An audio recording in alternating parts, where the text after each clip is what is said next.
Alright, so these examples, you could solve them algebraically, and that's fine. I am going to show you how you could, there's an alternative. So suppose you're finding the derivative and you're just really struggling solving for the zero.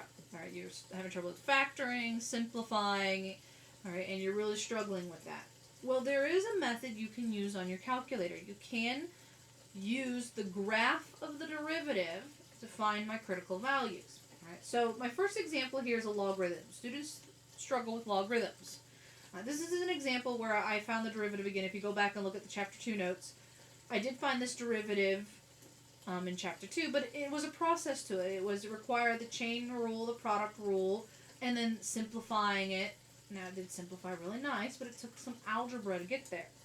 So if you're struggling, what you could do is, well, you could take your derivative function and graph it. So that's what we're going to do. We're going to graph the derivative to find its zeros, right? Because when the derivative is 0, those x values are my criticals. Alright, well, its zeros are the x-intercepts of the derivative function. So if I can find the x-intercepts of the derivative, I've found my critical values. Alright, so I'm going to go to my calculator, and I actually finally downloaded a new version for 90 days. Alright, so here's my TI-84. And I think I've already got my function in here, so it's quicker. I've got the 2 functions we're going to do. So I'm going to hit my y equal key. Alright, and now I've got to go highlight it.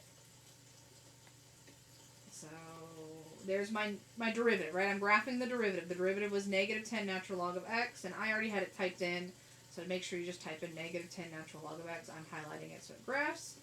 I always start with the standard window and adjust from there.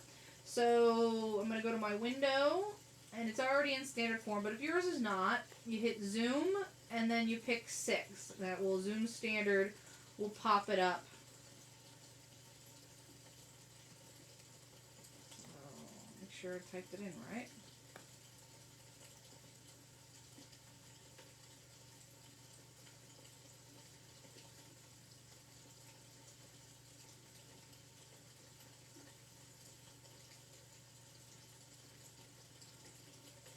Oh, I think I hit negative instead of minus. There we go. All right. There we go. All right. Negative 10, and now I can go to my graph. All right. Typing it in the cat. And so there's the graph of the negative 10 natural log of x. All right. So I'll go back to my notes and kind of pop that in there. And so the graph of the negative 10 natural log of x, so it hits there, it comes up, and goes down like this. Alright, so that's my derivative, right? I've graphed the derivative, that negative 10 ln of x. What I want to find is this moment, right? This is its 0. The derivative equals 0 at whatever that x-intercept is.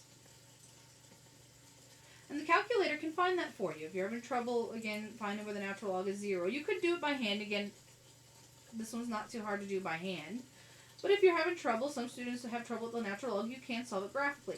Alright, so how you find this graphically where the 0 is, you hit second, so my second's the blue button here, and then trace. And you'll see this is sort of the window we use for everything, second trace. The first one's the value, so that's the one whenever you want to find a value, hit that, type in your x value, and it gives you the function value. But we want to do the second one, the 0. We want to find the 0 of my function, so you select 2, hit enter, and then the calculator has a program it runs through. Alright, it asks you to go to the left of the 0, so I'm going to make sure my cursor is to the left of that 0, so right now it's off my page, so I'm get close as I can, and that's to the left. Hit enter. Then it asks you to go to the right, so again I make sure I go to the right, hit enter, and then guess, and then hit enter, and then it should find it, and so there's my 0. My 0 is at x1, and then the y value is 0. Go back to my notes, and so that is at 1, 0. At 1. Alright, so my derivative equals 0 at x equals 1. And that's my critical value. And so the critical point Well, the critical point goes back to the original function, right? The critical point, I find my y value going back to the original. The original function was 10x times 1 minus the natural log of x. And so I take 1, plug it back into that original expression. If you plug 1 into the original expression, you get 10 out. So my critical point is at 110. Right? And that's graphically solving it. And you could solve it by hand. If you want to try to solve it by hand, you can. You just set your derivative equal to 0 and solve. The second example, again, I'm going to solve using the graph. This one probably would be easier to solve by hand, but I want to show you the graphical method in case you're just struggling with the algebra. Alright, so if you're struggling with the algebra of setting these derivatives to 0 and solving, you can always revert to the graph. Alright, so my original function and its derivative, which you should be able to find. Alright, I gave it to you just to make the process a little quicker. And so, again, I'm going to solve this graphically. I'm going to graph the derivative. Find when the derivative function equals 0. Find its zeros, which are its x-intercepts, using the graph. Alright, so again, I'm going to go to my graphing calculator. I've already got it plugged in. I've got to go back in here. I'm all done with that, so I'm actually going to clear that out. And so you'll notice here, I've typed it in, and what you should notice about this is where I've got my parentheses. The negative 4x is in the numerator, and I put that in parentheses. Then I hit the divide by key, parentheses again, x squared plus 4 raised to the second.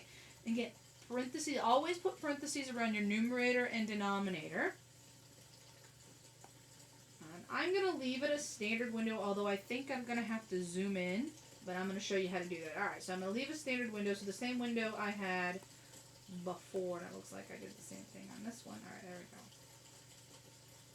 So standard window. Go to graph.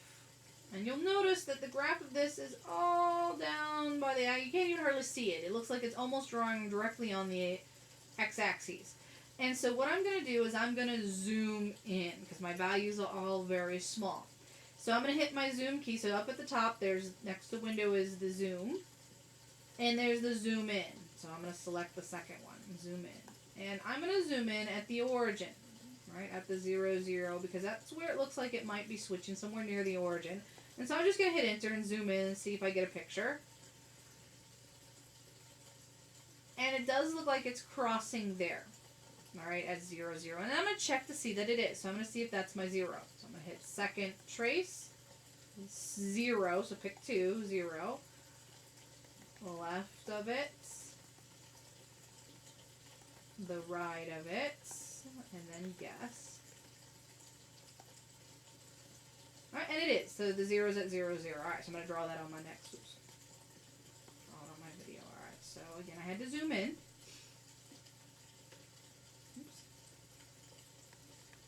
The graph of the derivative is very small. I'm going to make it a little more than what actually it is. So again, it did come across, then up like this, and then back down, and then it cut across, like this, and back down. Alright, so remember, this is the derivative. It's 0 is what we're looking for. Right? When the derivative of 0 was 0, happened to be at 0. And so that's the critical value. And if you go look at the function, right, the only place I can get a 0 is in the numerator, right? And so negative 4x is in my numerator. Well, if I plug 0 in, I divide by 0, which will give me out 0. And 0 is fine, because when I plug 0 in, it's going to give me 0 divided by 4. I can get 0 divided by 4 works. And so that is my critical value. Alright, so my critical value is at x equals 0. My critical point, though, I gotta find the y value using the original, so I go back and write the original out, which is 2 divided by x squared plus 4. 0, h of 0, and when I plug 0 into that, I get 2 divided by 4, which is 1/2, so my critical point is 0, 1/2 is my critical point. And so there's two examples graphically. Right? So how you can find critical values graphically, well, it's where the first derivative is 0, so it's the zeros on the first derivative. Right? And so those are some graphical examples.